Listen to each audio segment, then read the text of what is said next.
مفرد مزاج کل تین ہے، اس لیے کہ اعضائے رئیسہ تین ہے۔ پھر ہر عضو رئیس کا اپنے آگے اور پیچھے عضو رئیس سے تعلق ہوتا ہے، تو پھر اس بنا پر ہر مفرد مزاج دو قسم پر بنتا ہے۔ تو اسی طرح غدی یعنی جگر گرم والا مزاج بھی دو قسم پر بنتا ہے، غدی عضلاتی یعنی گرم خشک۔ اس صورت میں جگر کا تعلق دل کے ساتھ اور عضلات کے ساتھ ہوتا ہے، اور اس کا مطلب یہ ہے کہ جسم میں گرمی 75% اور خشکی 25% ہے، اور ابھی عضلاتی مزاج غدی پر تبدیل ہوا ہے، لیکن خشکی کا اثر ابھی باقی ہے۔ یہ اس کے مطلب ہوتے ہیں، اور یہ بھی اس کا مطلب بیان کیا گیا ہے کہ جسم میں گرمی ہے، یعنی غدی جو لفظ پہلے ہے، اور پھر عضلاتی اور خون میں خشکی ہے، تو یہ بھی مطلب کسی نے بیان کیا ہے۔ اور دوسرا غدی مزاج جو بنتا ہے جب اس کا تعلق دماغ کے ساتھ ہو، جگر کا غدی اعصابی یعنی گرم تر۔ اس کا مطلب یہ ہے کہ گرمی 75% ہے اور تری 25% ہے، یعنی ابھی گرمی تری کی طرف مائل ہے اور تری پیدا ہونا وہ شروع ہوا ہے۔ اس صورت میں صفرا کا خلط بن کر خارج ہو رہا ہے، اور غدی عضلاتی اس صورت میں صفرا بنتا بھی ہے، پیدا بھی ہو رہی ہوتی ہے اور جمع بھی ہوتی ہے۔ تو یہ غدی عضلاتی یہ غدود جاذبہ کا مزاج ہے، وہ جو میں نے بتایا تھا اس کلپ سے پہلے کہ پھر غدود دو قسم پر ہے، غدود جاذبہ۔ تو غدود جاذبہ کا مزاج غدی عضلاتی، اور اس صورت میں صفرا کا خلط پیدا ہو کر جمع ہوتا ہے، تو اسے کیمیاوی کیفیت کہتے ہیں۔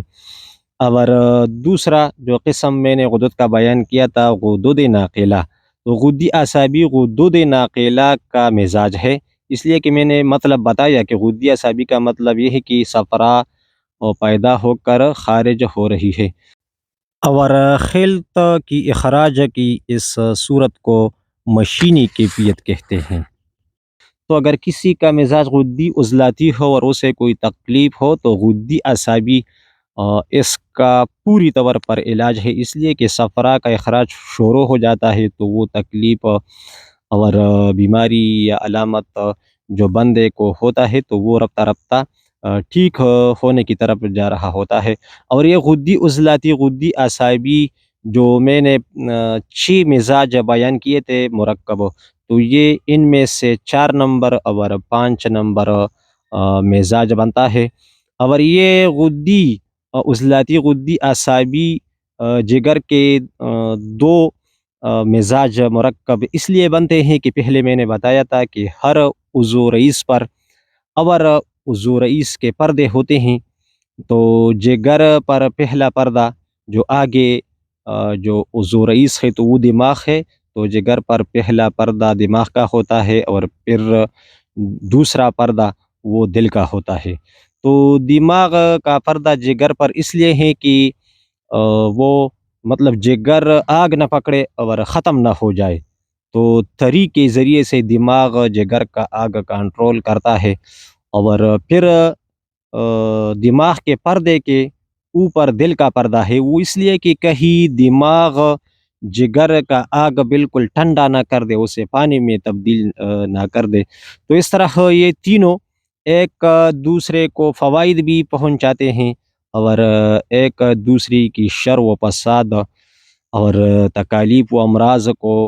کنٹرول کرنے کی بھی کوشش کرتے ہیں، لیکن اگر یہ اعتدال سے نکلے تو پھر ایک دوسرے کو تکلیف دینے کا باعث بھی بنتے ہیں۔ تو مطلب یہ ہوا کہ اگر جگر میں کہیں درد تکلیف ہو تو ضروری نہیں کہ خواہ جگر میں ہو، بلکہ جگر پر دماغ کا پردہ ہے تو اس میں کوئی تکلیف ہو سکتا ہے، پھر اس کے اوپر جگر پر دل کا پردہ ہے تو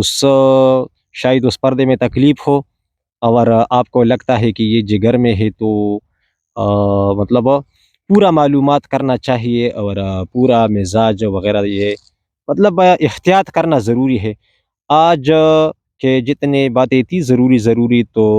وہ میں نے بتائی ہوگی، اور امید ہے کہ اتنے انشاءاللہ تعالی وہ کافی ہوں گے۔ اور آگے کے لیے آپ ساتھ ساتھ رہیے۔ کلپ اگر پسند آئے